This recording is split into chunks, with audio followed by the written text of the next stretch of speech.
नमस्कार दोस्तों, मैं हूं आपका जो अश्विनी निगम और इस वीडियो में मैं आप लोगों के लिए सीआरपीसी 1973 के बारे में एक बहुत ही अच्छा चैप्टर लेकर आया हूं और हम लोग सीआरपीसी को बहुत ही डीप में स्टडी करने वाले हैं। तो दोस्तों, सीआरपीसी जो है उसे हम लोग जो है दंड प्रक्रिया संहिता भी कहते हैं। बहुत ही इम्पोर्टेंट लॉ है, प्रोसीजरल लॉ है। इसका मतलब यह होता है कि ये जो है प्रक्रिया विधि है। और जैसे कि हम लोग जानते ही होंगे आप लोग कि आईपीसी जो है वो एक सब्सटेंसिव लॉ है, जिसका मतलब वो एक दंड विधान है। और ये जो है सीआरपीसी जिसको हम लोग पढ़ रहे हैं वो है 1973 में आई थी, जिसको जो कि प्रोसीजरल लॉ है। मतलब जो भी क्राइम होता है, क्राइम के बाद जो कि प्रक्रिया फॉलो की जाती है वो सीआरपीसी में दी गई है। तो दोस्तों, सबसे पहले हम लोग चैप्टर 1 के बारे में आज स्टडी करेंगे। अगर हम लोग चैप्टर नंबर 1 की बात करें तो चैप्टर नंबर 1 जो है वो प्रारंभिक के बारे में बताता है कि जो है वो इनिशियल लेवल पर कौन कौन सी धाराएं इसमें आएंगी, और उस अध्याय के बारे में उस अध्याय में ये बताया गया है कि सीआरपीसी क्या है और सीआरपीसी में जो महत्वपूर्ण परिभाषाएं हैं उसके बारे में अध्याय 1 के बारे में दिया गया है। सेकेंड थिंग, सीआरपीसी का जो अध्याय 1 है उसमें कुल 5 धाराएं हैं। और यदि सीआरपीसी की बात करें तो सीआरपीसी में कुल मिलाकर 37 चैप्टर्स हैं और 484 जो है 484 जो है कुल मिला के धाराएँ सीआरपीसी में दी गई हैं। तो बहुत ही इम्पोर्टेंट प्रोसीजरल लॉ है सीआरपीसी। तो दोस्तों, अगर हम लोग इसकी बात करें, अगर सीआरपीसी की प्रारंभिक इसकी बात करें सेक्शन नंबर 1 में, तो सेक्शन नंबर 1 में जो है इसके बारे में दिया गया है कि दंड प्रक्रिया संहिता एक प्रक्रियात्मक लॉ है। इसका मतलब प्रोसीजर के बारे में यह बताता है। अगर इनकी हम कब लागू हुआ था, तो अगर हम इसकी बात करें तो 1 अप्रैल 1974 को ये लागू किया गया था। और इसका विस्तार जो है वो जम्मू कश्मीर के अतिरिक्त जो है संपूर्ण भारत में होता है। तो जब ये लागू किया गया था तो जम्मू कश्मीर में लागू नहीं था, किंतु जो है 2019 के अंदर जो है जो राज्य पुनर्गठन आयोग है उसकी अगर बात करें तो उसके अकॉर्डिंग जो है जम्मू कश्मीर को भी भारत के राज्य के रूप में मान्यता दी गई है। और अब जो है ये सीआरपीसी वहाँ पर भी लागू होती है। तो यह पहला सेक्शन नंबर 1 में ये इसके बारे में बताया गया है। और यदि यदि हम लोग इसकी धाराओं के बारे में बात करते हैं तो इसकी इसकी जो अध्याय 8, 10 और 11 के जो उपबंध हैं वो केवल जो है नागालैंड की जो उपजातियां हैं और जो जनजातीय राज्य हैं वहाँ पर इसी इन ये जो 3 चैप्टर्स हैं बस इसी के ही उपबंध लागू होंगे। और नागालैंड में भी जो है बाकी के अध्याय लागू नहीं होते हैं। तो ये पूरा चैप्टर नंबर 1 में जो है वो दिया गया है। अगर अगर अगर हम लोग धारा सेकंड की बात करें तो सीआरपीसी की जो धाराएं हैं वो उसकी धारा सेकंड जो है वो हमें परिभाषाओं के बारे में बताती है, डेफिनेशन क्या क्या होती हैं। तो इसमें कुल बहुत सारी महत्वपूर्ण जो है डेफिनेशन दी गई है, जिसमें यह बताया गया है कि जो है अपराध क्या होता है, जमानती अपराध क्या होता है, विक्टिम्स के बारे में बताया गया है। और बहुत सारी जो है कॉग्निजेबल नॉन कॉग्निजेबल ऑफेंस के बारे में बताया गया है। और जो है बहुत सारी जो डेफिनेशन यहाँ पे यूज़ होती हैं उन सभी के बारे में धारा 2 में दिया गया है। तो इसमें सबसे पहली डेफिनेशन की बात करें तो जमानती अपराध के बारे में पहली डेफिनेशन जो है वो हमको बताती है। तो जमानती अपराध क्या होते हैं? तो प्रथम अनुसूचियाँ में दर्शित जो है वो अपराध जमानती होंगे, जिनको ऐसे अपराध, जमानती अपराध की अगर डेफिनेशंस की बात करें तो ऐसे अपराध जो कि प्रथम अनुसूची में जमानती अपराध के रूप में बताए गए हैं तो उसको हम लोग जमानती अपराध कहेंगे। उस समय की किसी विधि में अगर उसको किसी अपराध को जमानती बताया गया है तो उससे भी हम जमानती अपराध कहेंगे। और जो है अजमानती अपराध से भिन्न यदि कोई अपराध होता है तो वो भी जमानती अपराध होगा। तो अगर सीधी सी बात जो है अगर जमानती अपराध की बात करें तो यह बेलेबल अफेंस होता है। बेलेबल अफेंस में सबसे पहली डेफिनेशन यही बताई गई है कि जो है सीआरपीसी में अंत जो 484 धाराओं के बाद जो है 2 अनुसूचियां दी गई है और उसमें ये सब बातें बताई गई हैं कि कौन सा अपराध जो है वो जमानतीय है और कौन सा अपराध जो है अजमानतीय है। मतलब कौन सा अपराध बेलेबल है और कौन सा अपराध नॉन बेलेबल है। तो जो है जो अपराध बेलेबल में बताए गए हैं अब पहली अनुसूची में, फर्स्ट शेड्यूल्स में, तो वो जमानतीय होंगे। ठीक है, तो ये पहली महत्वपूर्ण डेफिनेशन थी जिसको हम लोगों ने कवर किया। अगर हम लोग दूसरी डेफिनेशंस की बात करें तो दूसरी डेफिनेशन जो है वो आरोप के बारे में बताती है। तो आरोप क्या होता है? यदि कोई ऐसे कार्य का लोप अगर किया जाता है या कोई ऐसा कार्य किया जाता है किसी व्यक्ति के द्वारा जो कानून के विरुद्ध है, तो उसके ऊपर जो भी एलिगेशंस लगाए जाएंगे वो आरोप होगा। और यदि बहुत सारे जो है एलिगेशंस लगाए गए हैं तो वो उन सबको मिलाकर जो हेड बनेगा वही आरोप होगा। तो आरोप जो है, जैसे हम लोगों ने जब भी हम लोग आईपीसी या सीआरपीसी पढ़ते हैं तो उसमें यह आरोपी के बारे में बताया जाता है। तो आरोपी वो व्यक्ति होता है जिसके ऊपर जो है किसी क्राइम का आरोप लगाया गया है। और आरोप क्या होता है कि ऐसा कार्य जो कि कानून के अकॉर्डिंग नहीं होना चाहिए था, ठीक है। तो यदि कोई व्यक्ति करता है तो उसके ऊपर यदि कोई ऐसा बहुत सारे एलिगेशंस लगाए गए हैं तो वो आरोप की श्रेणी में आता है। और आरोपी अगर जो होता है तो उसके लिए दो ही रेमेडीज अवेलेबल्स होती हैं कि जब भी कोर्ट में ट्रायल चलता है तो या तो उसको जो है आरोपी को जो है दंड दिया जाएगा, और या फिर जो है अगर आरोप से मुक्त कर दिया जाएगा ट्रायल के बाद। तो या तो पनिशमेंट दिया जाता है आरोप सिद्ध होने के बाद, और अगर आरोप सिद्ध नहीं होता है तो उसको ट्रायल के बाद फ्री कर दिया जाता है। तो ये एक कुल मिला के आरोप की डेफिनेशन है जो धारा 2 ख में दी गई है। चलिए अब इसके बाद जो है अगली डेफिनेशंस आती हैं संज्ञेय अपराध, असंज्ञेय और असंज्ञेय अपराध। तो दोस्तों बहुत इंपॉर्टेंट होते हैं। संज्ञेय अपराध मतलब कॉग्निजेबल ऑफेंस, तो वह अपराध जिसमें पुलिस अधिकारी प्रथम अनुसूची के अकॉर्डिंग बिना वारंट के ही गिरफ्तार कर सकती है, तो वह संज्ञेय अपराध होते हैं। तो कॉग्निजेबल ऑफेंस इसको बोलते हैं। कॉग्निजेबल ऑफेंस दोस्तों वह ऑफेंस होते हैं जिसमें पुलिस अधिकारी बिना वारंट के गिरफ्तार कर सकती है ना। और अगर वारंट होता है तब भी कर सकती है, बिना वारंट के भी कर सकती है। तो ये बहुत गंभीर श्रेणी के अपराध होते हैं। अगर हम लोग इसकी बात करें परिवाद क्या होता है, तो परिवाद जो है बेसिकली इसको कंप्लेंट कहते हैं। तो मौखिक और लिखित हो सकती है कंप्लेंट। परिवाद लिखित लिखित में भी हो सकता है, और जो है मौखिक मतलब ओरली भी हो सकता है।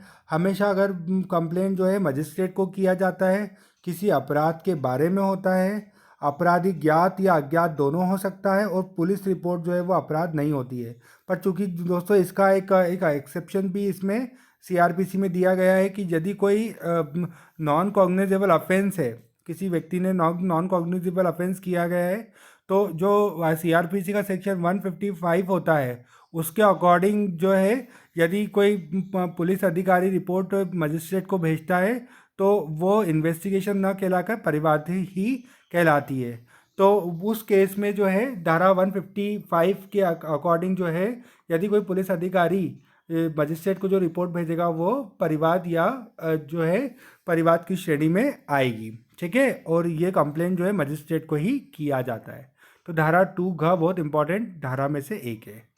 असंज्ञेय अपराध, इसमें आगे ही बताया गया है कि असंज्ञेय अपराध की प्रेषित पुलिस रिपोर्ट हाँ, तो ये मैंने आपको एक्सप्लेन कर दिया है। चलिए अब जांच की बात करते हैं। तो जांच जो है मजिस्ट्रेट के द्वारा किया जा सकता है या विचारण से भिन्न होता है। विचारण को हम लोग ट्रायल भी कहते हैं, और जो है जांच जो होती है इंक्वायरी, जिसको हम लोग इंक्वायरी भी कहते हैं जांच को, तो ये मजिस्ट्रेट के द्वारा ही किया जाता है। चलिए अब आगे की डेफिनेशन हम लोग पढ़ते हैं। तो आगे की डेफिनेशन है अन्वेषण, जिसको हम लोग इन्वेस्टिगेशन कहते हैं।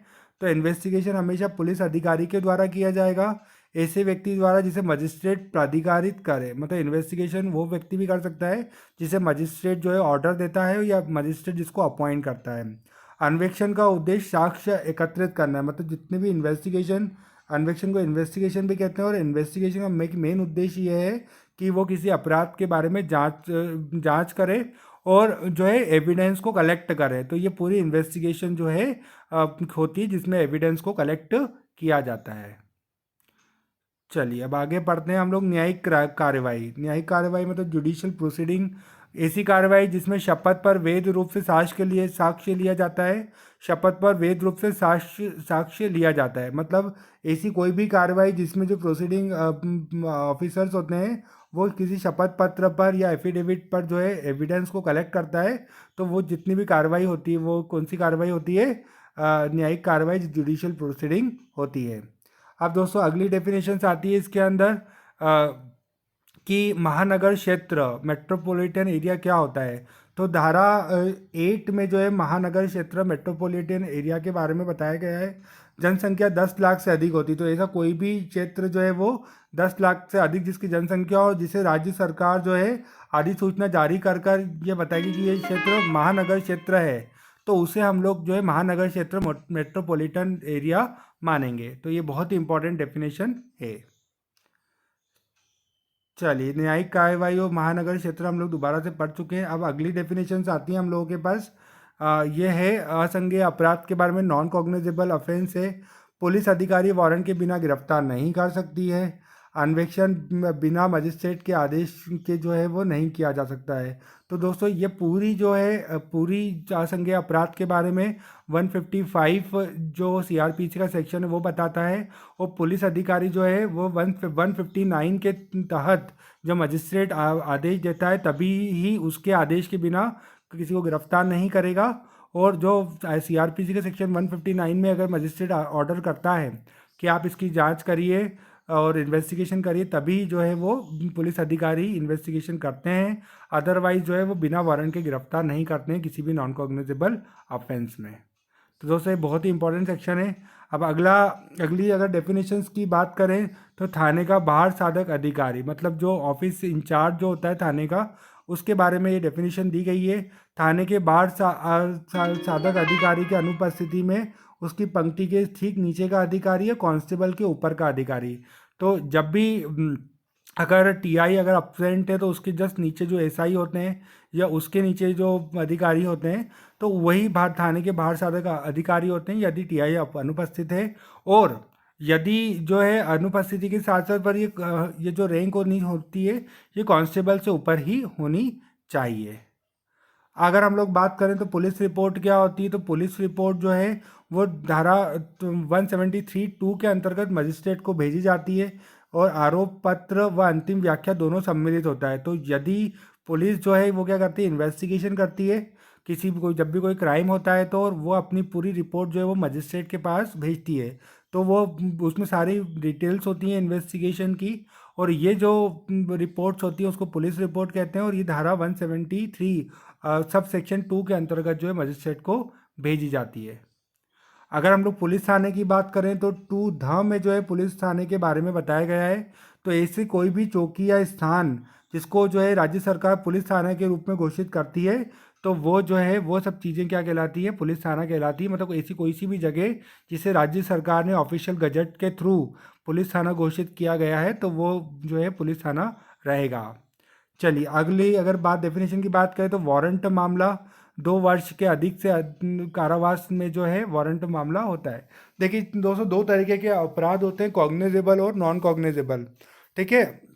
और उसके अलावा जो है बेलेबल और नॉन बेलेबल ऑफेंस भी होते हैं। तो बेसिकली वारंट मामला क्या होता है कि जिसमें पुलिस अधिकारी जो है गिरफ्तार करती है, और वारंट मामला जो है वो गंभीर श्रेणी के जो है अपराधों के लिए ही होता है, जिसमें 2 साल से यदि अधिक के अपराध है, जैसे चोरी है या जो है किसी की हत्या कर दी, किसी को इंजर्ड चोट गहरी चोट पहुंचाई गई हो, रेप के मामले, अपहरण के मामले। तो ये इस तरीके के जो मामले होते हैं वो गंभीर श्रेणी के होते हैं। तो 2 वर्ष के अधिक की सज़ा वाले जितने भी मामले होंगे वो वारंट मामला होगा। तो दोस्तों बहुत ही गंभीर श्रेणी के अपराध जो है वो वारंट मामला के अंतर्गत आते हैं। उसके बाद की अगर बात करें अगली डेफिनेशन की, तो अगली डेफिनेशन है समन मामला। समन मामला क्या होता है, जो वारंट मामला नहीं है सबसे पहली बात, और जो 2 वर्ष तक के अधिक के जो दंड के जो अपराध होते हैं वो जो है वो समन मामला कहलाते हैं। तो ये भी एक बहुत इंपॉर्टेंट डेफिनेशन है, समन मामला और वारंट मामला क्या होता है। इसकी पूरी स्टडी जो है वो सेक्शन 65 से लेकर तो सेक्शन 90 तक जो है समन और वारंट मामला के बारे में बहुत ज़्यादा डिटेल में दिया गया है। चलिए तो दोस्तों आगे बढ़ते हैं हम लोग। अगली डेफिनेशन हमारे पास आती है कि पीड़ित कौन होता है। तो पीड़ित जो है वो इस पीड़ित को हम लोग विक्टिम भी कहते हैं, और ऐसा व्यक्ति जो जिससे अपराधी के कार्य या लोभ से क्षति कारित हुई है। मतलब ऐसा व्यक्ति जिसके ऊपर जो है अपराध हुआ है तो वो पीड़ित कहलाएगा, जिसको हम विक्टिम कहते हैं। जैसे कि किसी एक्यूज पर्सन ने जो है किसी को चोट पहुंचाई, तो जिसको चोट पहुंची है वो पीड़ित है, ठीक है। अब पीड़ित के अंतर्गत जो है उसके विधिक संरक्षक और वारिस भी आते हैं। जैसे कि किसी के पापा को किसी ने चाटा मार दिया या फिर जो है उसको गहरी चोट पहुंचा दी, तो उसके जो बच्चे होंगे वो और उसकी पत्नी होगी वो भी जो है वो पीड़ित की श्रेणी में आएंगी। तो ये सब लोग पीड़ित कहलाते हैं, विक्टिम जिसको हम लोग कहते हैं। तो दोस्तों ये पहला चैप्टर था जिसके बारे में हम लोगों ने कुछ महत्वपूर्ण डेफिनेशंस के बारे में अध्ययन किया, और ये सारी डेफिनेशन जो है वो बहुत महत्वपूर्ण होती है। सभी जितने भी लॉ स्टूडेंट्स हैं उनको ये सब डेफिनेशंस के बारे में जनरल नॉलेज होना चाहिए। तो thank you for watching this video.